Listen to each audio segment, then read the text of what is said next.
words we use every single day, and the reality they might be creating for us. So think about this for a second. Is your language just a collection of labels you stick onto things that are already there? Or is it something more? Something like a blueprint that actually shapes how you think and what you see? This is a huge debate that's been going on for, gosh, centuries.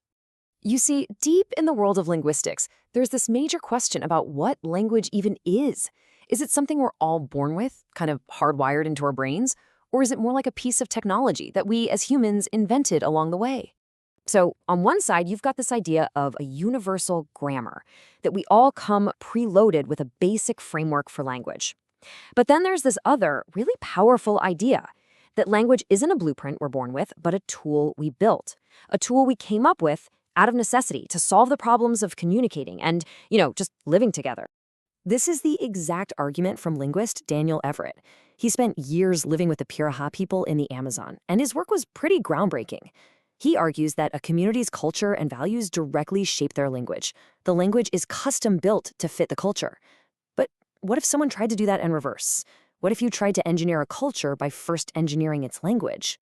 Well, that exact thought experiment was explored in one of the most famous books ever written.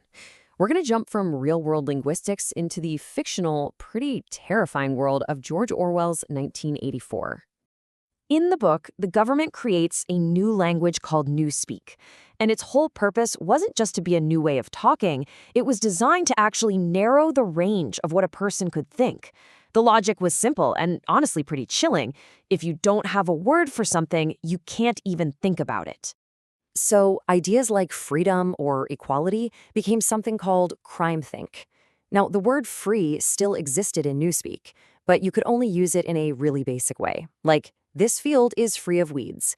It was deliberately stripped of all its political meaning, which made the very concept of personal liberty almost impossible to even wrap your head around. And all of this linguistic control was aiming for one ultimate goal: doublethink. This is the ability to believe that war is peace or freedom is slavery and feel zero contradiction. It's what happens when a language gets so twisted that it completely loses its connection to reality. And this chart here shows you exactly how it worked. It was all about radical simplification. Look at these examples. Instead of bad, you just have ungood.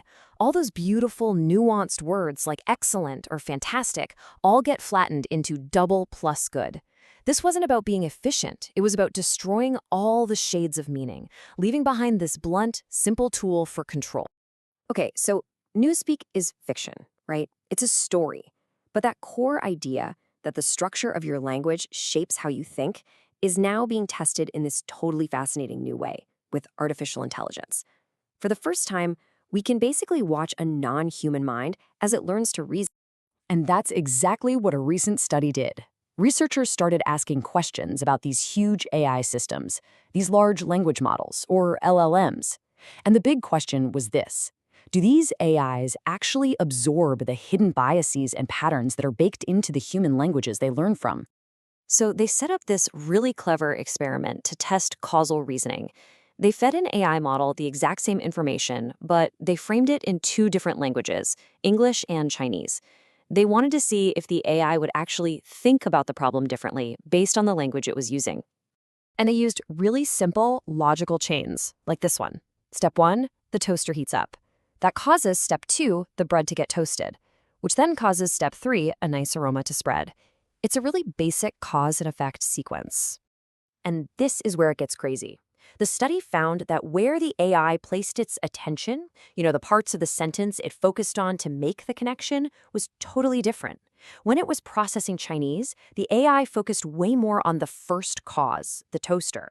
But in English, its attention was more spread out across the whole chain of events. Wow, this just perfectly illustrates the study's conclusion. The AIs weren't just crunching words, they were actually absorbing the different logical habits and reasoning patterns that are built into the structure of each language. This is some of the first real, hard evidence we have of a non-human mind adopting the hidden frameworks of our languages. It proves they're not just neutral tools. So where does that leave us? When you put it all together, from the theories of linguistics to Orwell's dark fiction to this brand new AI research, a really consistent picture starts to form. It becomes pretty clear that the words we use aren't just simple labels for things. They are deeply, deeply woven into how our brains work, shaping what we pay attention to, how we connect ideas, and really, how we make sense of the world around us. Maybe the best way to think about it is this. Your native language is like an invisible lens that you wear all the time. You don't even notice it's there, but it's constantly focusing and filtering and organizing reality for you before you even consciously begin to think about it. And that kind of leaves us with one last big question to chew on. If our language really does provide the building blocks for our thoughts, then what's out there beyond the borders of our own vocabulary?